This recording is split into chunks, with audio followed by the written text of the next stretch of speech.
Hi, my name is Callie Sutton, and today I will be preparing a French omelet for you today. I've already washed and sanitized my station. The sanitizer is Keystone on multi-plot sanitizer. It's 200 parts per million. First up, I'm going to do my knife cuts.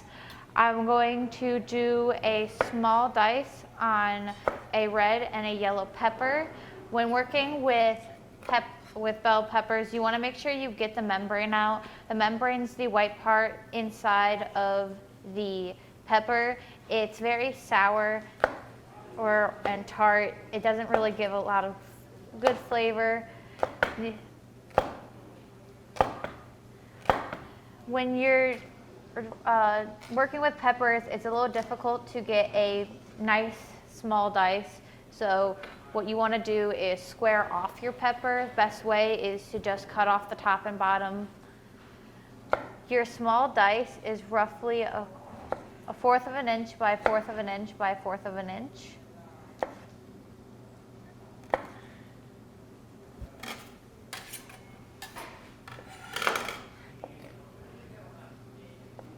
And today we are just going to sweat our vegetables to top onto our omelet.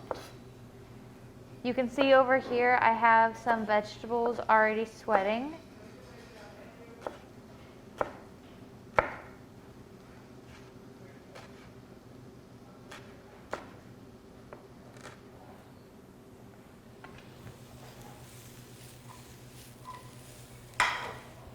And today we are using Teflon pans instead of normal omelet pans. And traditionally you would use a black cast iron pan and you would use a fork to whisk around the eggs. But today, because we do not have a black cast iron pan, we are going to be using a Teflon pan and a rubber spatula. This way not to scratch our Teflon.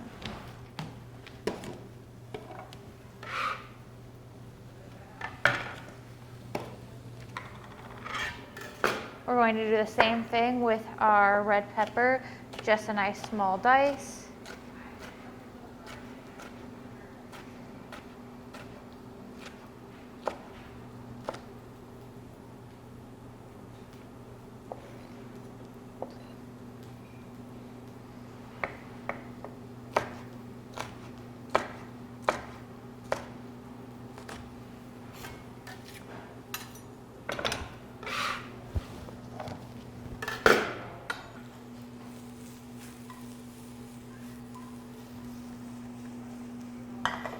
We're going to wash and sanitize our station in between vegetables. This way not to transfer any of the flavorings, because some vegetables have a more potent flavor and we don't want the flavor to transfer.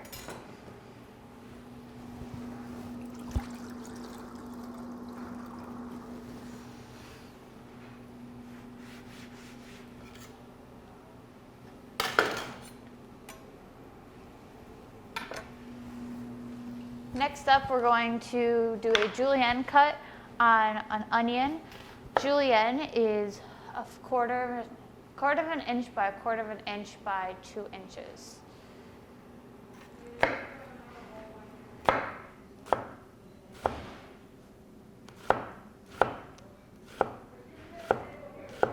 Correction, a julienne is 1/2 of an inch by 1/2 an inch by 2 inches.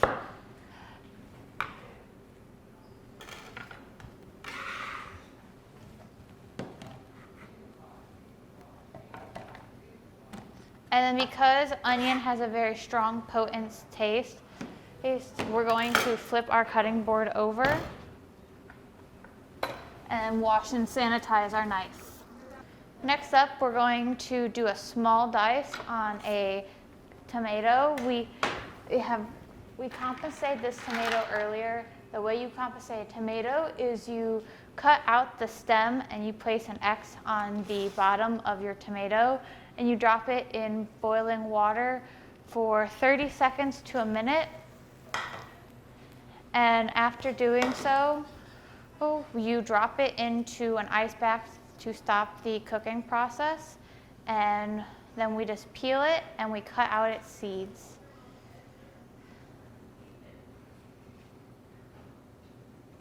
There we go.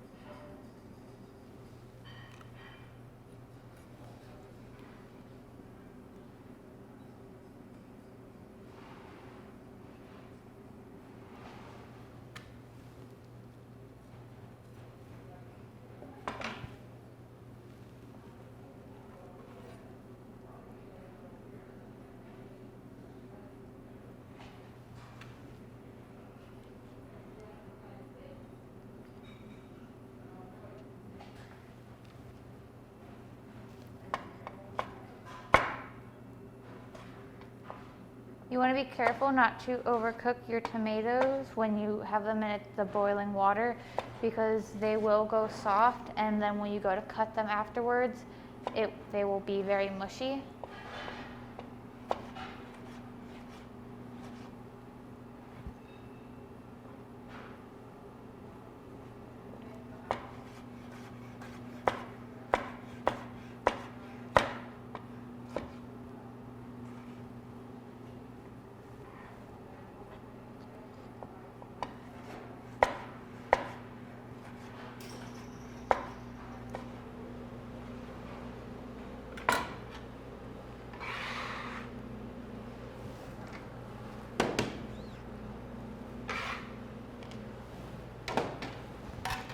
Once again, we're going to wipe down our, wash and sand our station.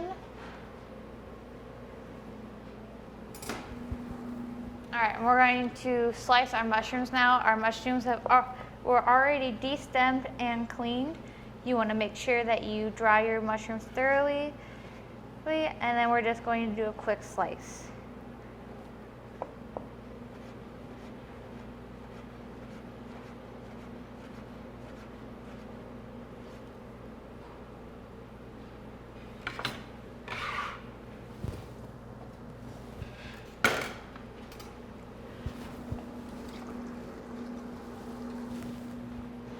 Our last knife cut is going to be our chiffonade. We're going to be doing that on a spinach. Chiffonade is mainly done on leafy greens. A chiffonade's knife dimensions are, you want your chiffonade about the width of a hair. It's very stringy and ribbony. And because I am not cooking the spinach, I am treating it as ready to eat food, and I'm going to wear gloves.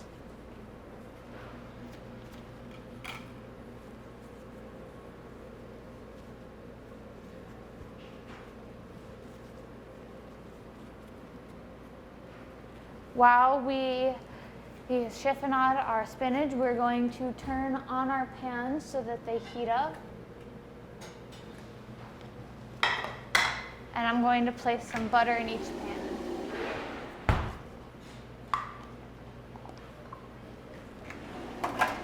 In our second pan, we're going to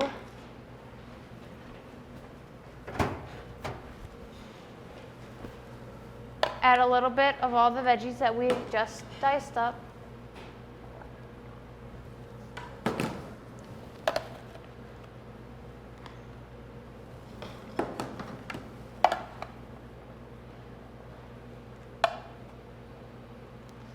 Of course, you can put any toppings into your omelet that you like. These are just what we're using today.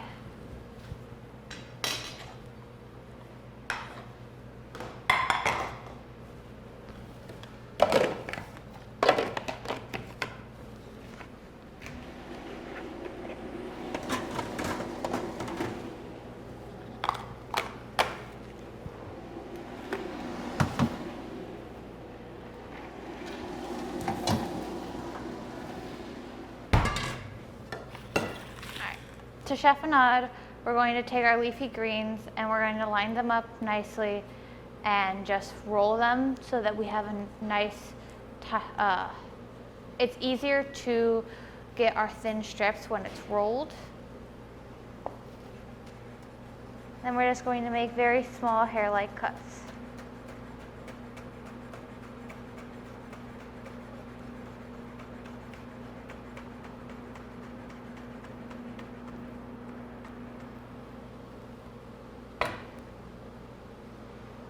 Once we're done with our chiffonade,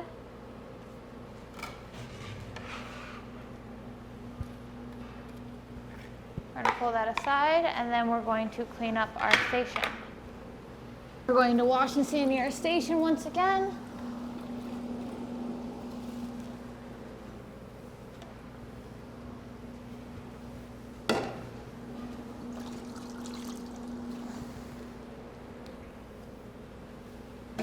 And then get to work on our omelet.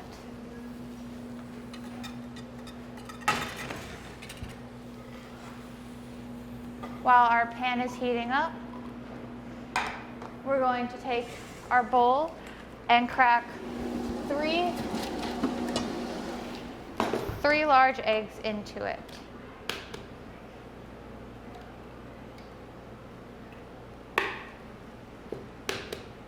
You want to crack each of them one at a time in case you get a bloody egg.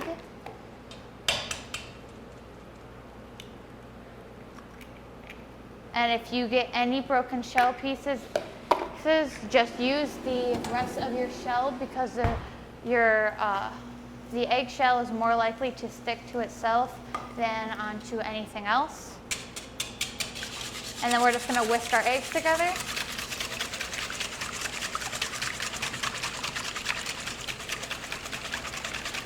You know your eggs are fully incorporated when they just fall right off your whisk. You can see our eggs are fully incorporated. So now we're going to pour them into our pan. At this time, we're also going to season our vegetables.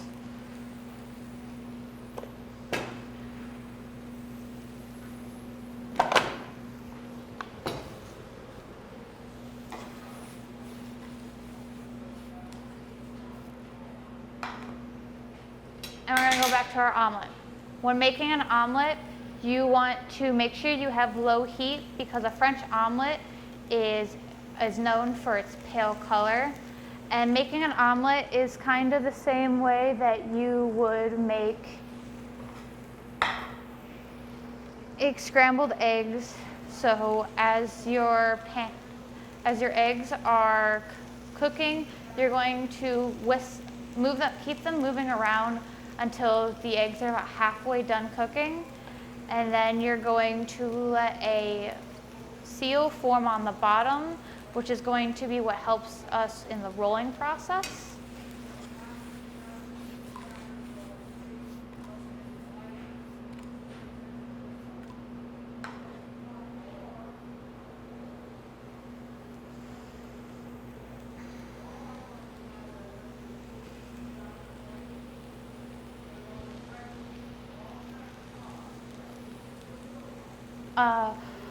When making omelets, you would originally use a black cast iron skillet, but we do not have them, so we are using Teflon pans. And because we're using Teflon pans, we're not going to use a fork like you would traditionally. We're using a rubber spatula this way not to scrape our Teflon.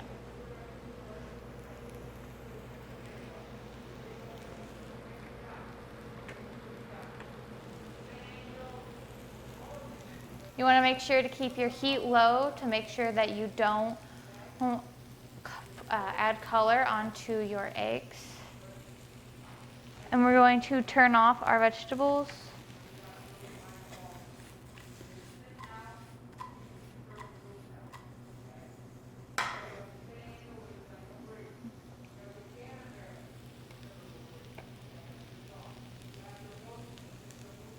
While our eggs keep cooking, we're going to taste our vegetables and make sure that they are seasoned.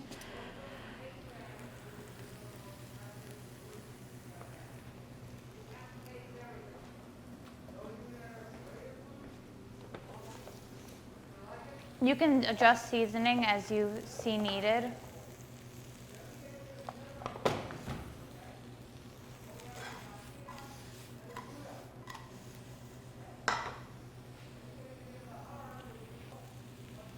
You want to make sure that the chunks in your egg are as thin as possible, because when you are folding it, the larger the chunks in your eggs, the more difficult they are going to be to fold, and the more likely your omelet is to split.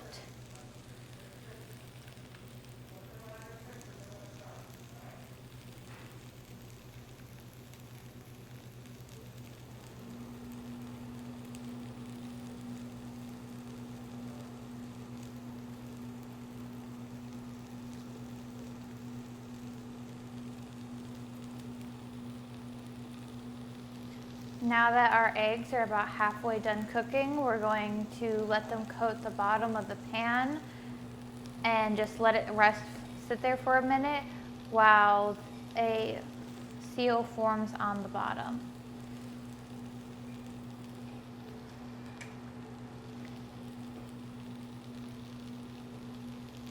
I'm just going to keep the edges loose so that we can start our rolling process. And when making your omelet and you're going to start your rolling process, we're going to move the top layer of liquid egg down, make your first fold, and then we're going to slowly move the omelet up. This way, keeping your layers thin so it is easier to fold.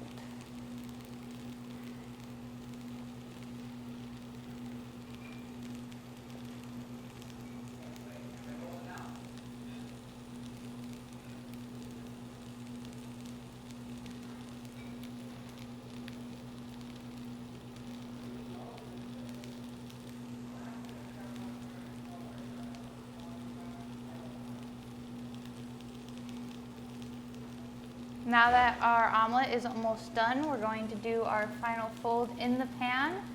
And then while it seals the seam, I'm going to grab our plate. I'm going to put on gloves because we are handling ready-to-eat food.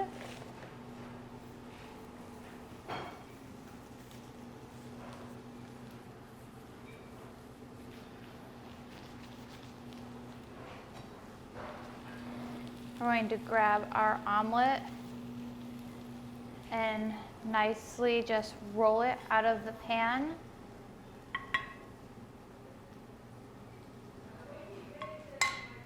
We're going to take our paring knife and make a slice down the middle, opening it up so you can see all those beautiful folds.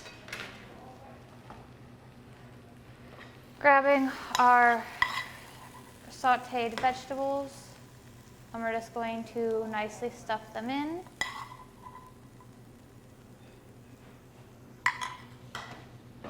And then we're going to top with our chiffonade spinach.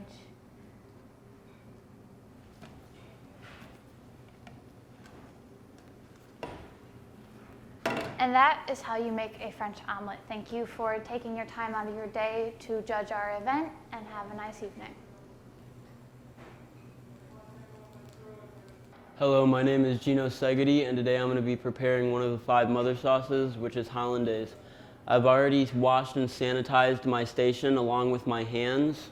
So what we're going to do, throw a pair of gloves on. And we're going to start with our reduction today, which is 3 ounces of white wine vinegar, 2 ounces of water, and crushed black peppercorns.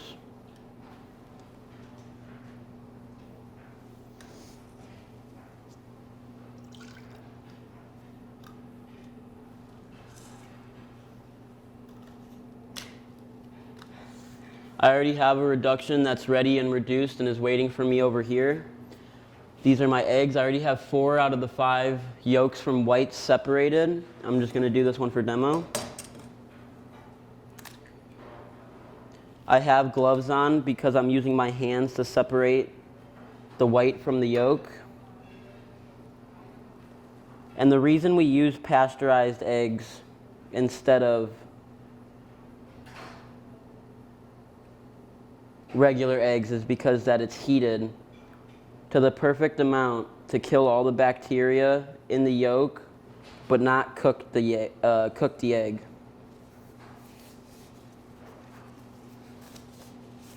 We're gonna throw these away. I'm gonna go wash my hands in some warm soapy water for about 20 seconds. So now that I've washed my hands, we're gonna take our egg whites and we're gonna put those in the fridge for later, along with our compost. We're gonna take our whip and we're gonna break these yolks.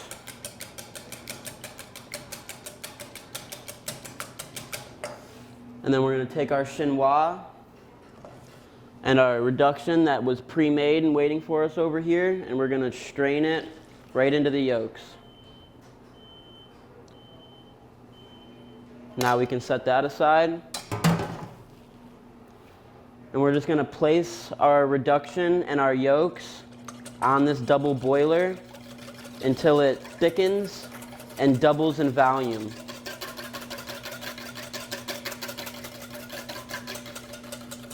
When using a double boiler, one of the indicators that your double boiler is too hot is if you put your bowl on the double boiler and you still see steam extruding out of the sides.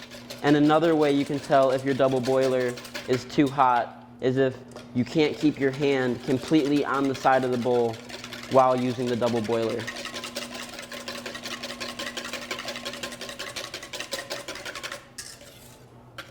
And when making a sauce, especially a hollandaise sauce on a double boiler, you always want to make sure that you scrape your sides down all the time, because you don't want your bowl getting too hot and then you accidentally coagulating those eggs up on the sides where it's real skinny, and then you accidentally end up whisking scrambled eggs into your hollandaise sauce.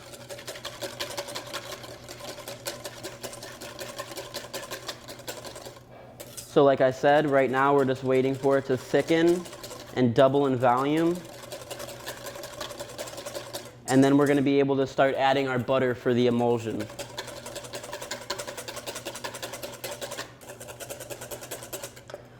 A lot of people with hollandaise worry that the eggs aren't cooked all the way through, but they in fact are cooked all the way through. It's just cooked very slowly to avoid curdling of the egg.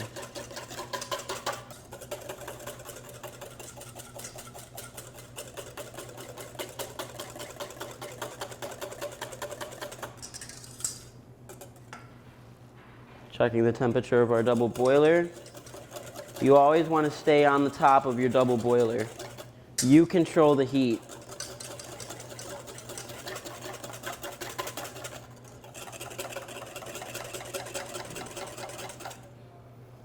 We can see that our egg yolks are starting to double in volume. We're just waiting for them to thicken now.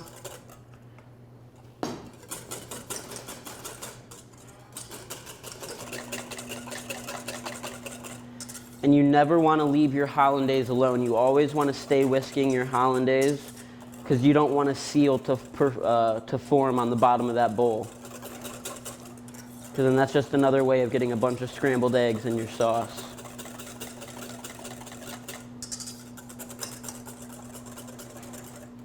So now that we can see that it's doubled in volume and thickened a little bit, we're going to pour the first half of our lemon juice in there to stop its cooking.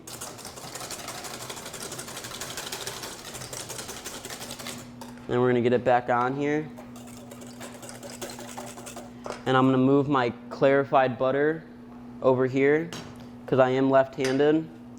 And the reason I have this towel on this sauce pot is because for the emulsion, I need to whisk the hollandaise as I'm slowly adding the butter.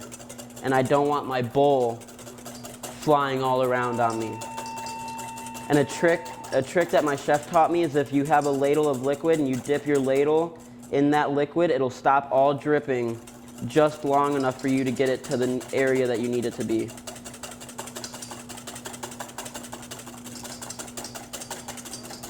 And when creating an emulsion, you always need to start adding the butter very slowly in the beginning, and then you can progress speed as the emulsion happens.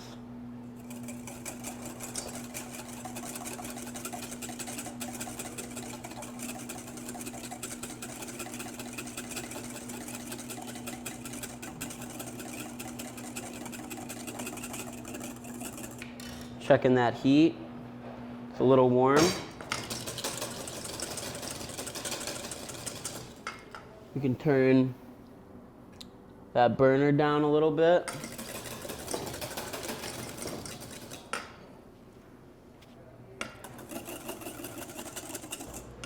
Hollandaise is mainly used in the breakfast dish, Eggs Benedict, as the sauce.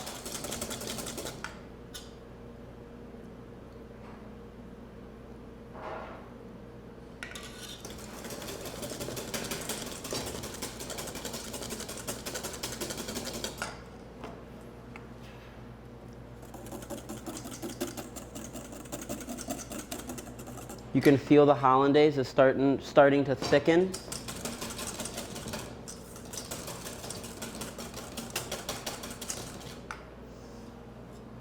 We're a little over halfway through our butter.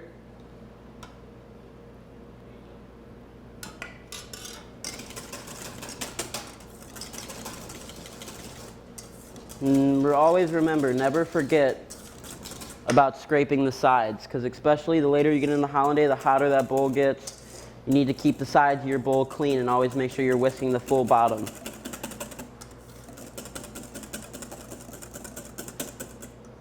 It's the most common way people mess up their hollandaise is overcooking it.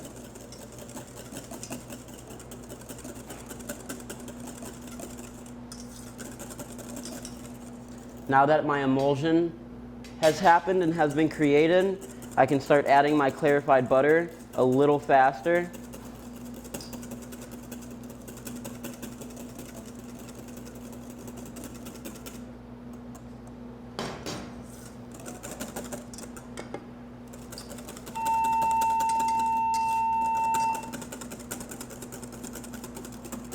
We've almost used all of our butter.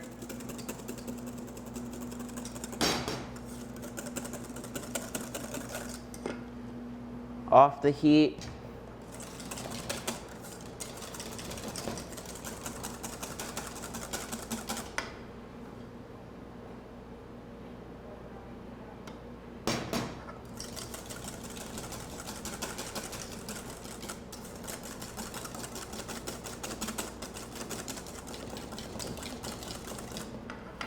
Get it back on that double boiler, and we're finishing our butter right now. So now that all of our butter has been added,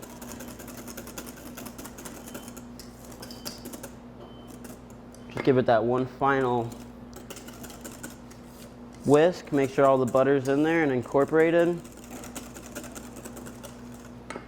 Can take it off that double boiler. We can turn our burners off.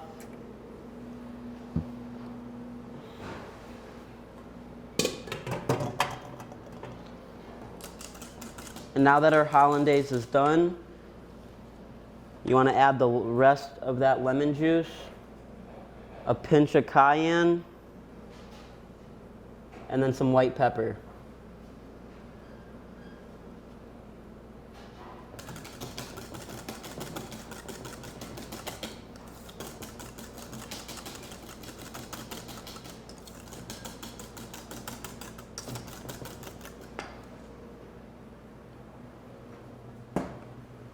Bring it over here, grab my plating spoon. The consistency you're looking for on hollandaise is just thinner than mayonnaise. It should be able to be ladled. There's your traditional hollandaise mother sauce.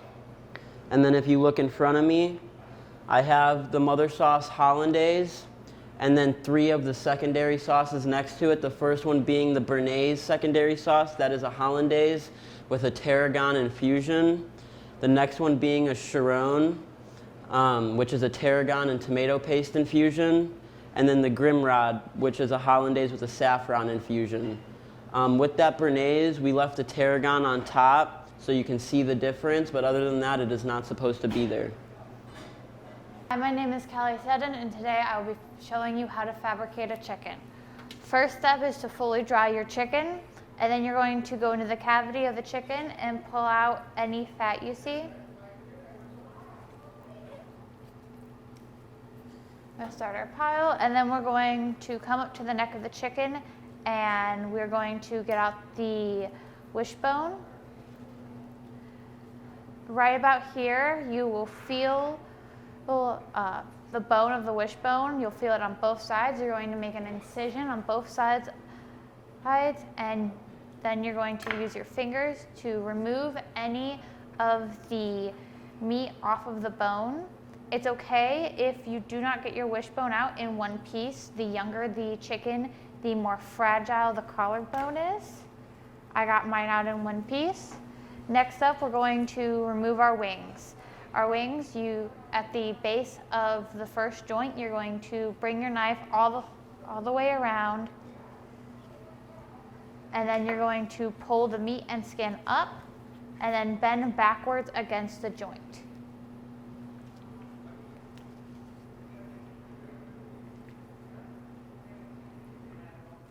If it does not come cleanly off, you take your knife and you push it under, you scrape underneath the cartilage at the top of the bone, and you just slice that off. I'm going to do the same thing to the other side.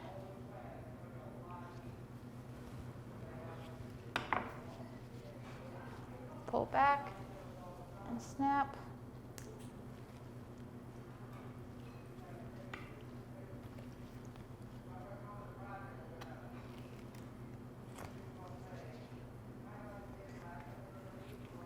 Now with our wings, we're going to cut off that extra meat at the base of the joint, and then right here where you see that joint, we're going to cut right along that joint. Your knife should glide right through.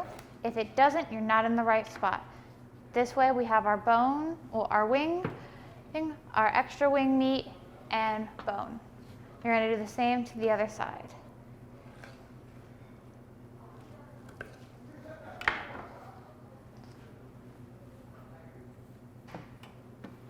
Now we're going to take our chicken back out. Having our legs farthest away from us, we're going to cut the skin in between the thigh and the breast. After doing so, we're going to bend the legs backwards until you hear a pop on both sides. We're going to trace our fingers up the side of the breast and thighs, pushing our way through the skin, this way giving us more access to the meat by the tail. Standing up your chicken, you're going to grab your drum. Starting at the tail, you're going to make small incisions going all the way down until you've cut through cartilage. Once you get through the cartilage, you're going to make a smiley face and then just pull this way, pulling out the entire oyster. As you can tell right here, I have taken out the entire oyster in my thigh. And right here on the carcass, you can see that that entire slot is empty. And we're going to repeat the same thing on the other side. Making sure to make small incisions the entire way down, this way not to cut too fast, and making sure you get as much of the product as you can. As you can see, I got the oyster out in one piece yet again. And we're going to set our legs aside for later. We're going to set our chicken back up, neck down. We're going to cut through this excess skin and fat, bend the ribs backwards, and just break them off. Sometimes you have to twist them off. And we're going to rest the rib cage down, facing yourself. And along the rib cage, you will see white joints. That's where you're going to set your knife. Right next to the white joints, and then you're going to push down and pull back your knife should slice right through. If it doesn't, you're not in the right spot or you have a dull knife. Pulling that out. And then we're going to make a cut going down the center. You're not going to cut all the way through because there's cartilage. And you're going to have it to where your breast will look like a heart. You want the point of the heart facing away from you. Hands on either side of the pelvic bone and bend backwards, releasing that center bone. And then we're just going to loosen up the skin and cartilage around it so that we can just pull it right out. As you can see, I got it all out in one piece. And then we're going to cut down the center, splitting the two breasts. We're going to work with our first breast. Yes, we're going to turn our breast sideways, place our knife right underneath the rib cage, blade facing the ribs, and we're just going to glide down the ribs all the way down, trying to make sure that we keep as much meat on the breast as we can, and we're just going to remove the ribs. After you remove your ribs, you're going to want to remove any excess cartilage.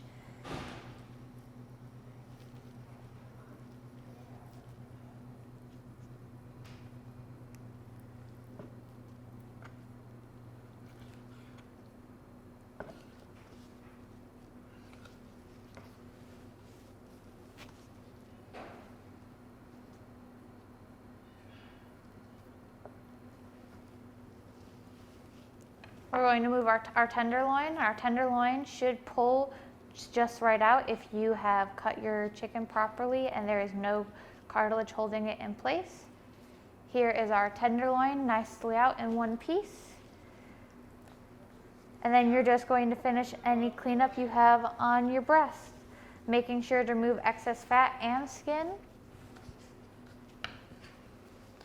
And then we're going to clean up our airline bone, and that's just cutting off the blood vessel and any cartilage on the first nug of the first joint of the wing.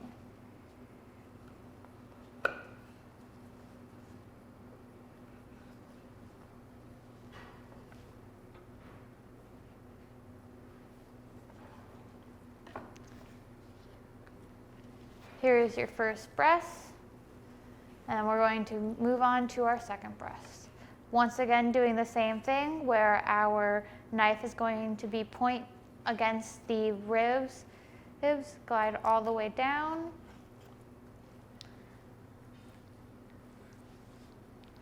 This one, we're going to be demonstrating a boneless and skinless chicken breast. So I'm going to be cutting off the airline bone as well. We're going to be removing the skin, any excess fat that you see.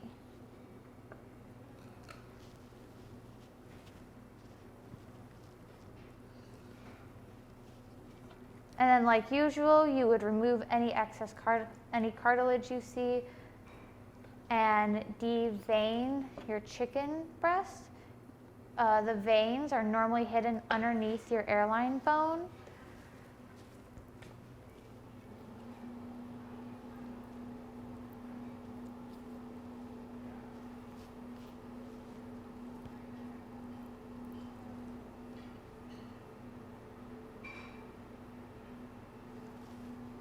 We're going to remove our tenderloin once again.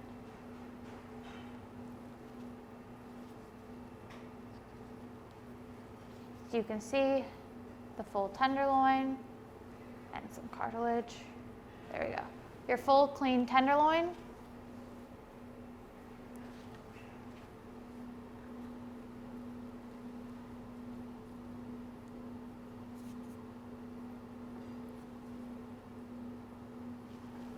Now that we have deveined our chicken, here is your finished chicken breast, deveined and deskinned and deboned. Now we're going to do our thighs. Laying your leg down, you're going to brush back all the excess skin and fat, and right where you see that fat vein, you're going to cut to the left of it. Your knife should glide right through. Then you're just trimming up any excess skin or fat.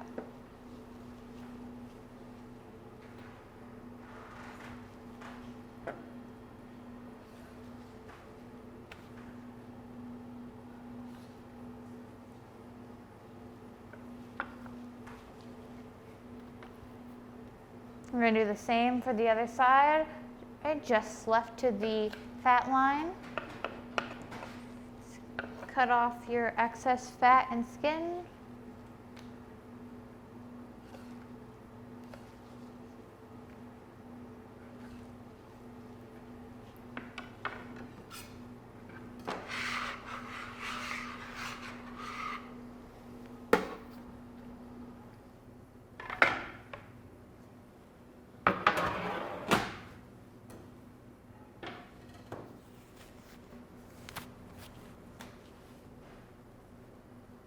We're going to wash and sanitize our station. These will get thrown away.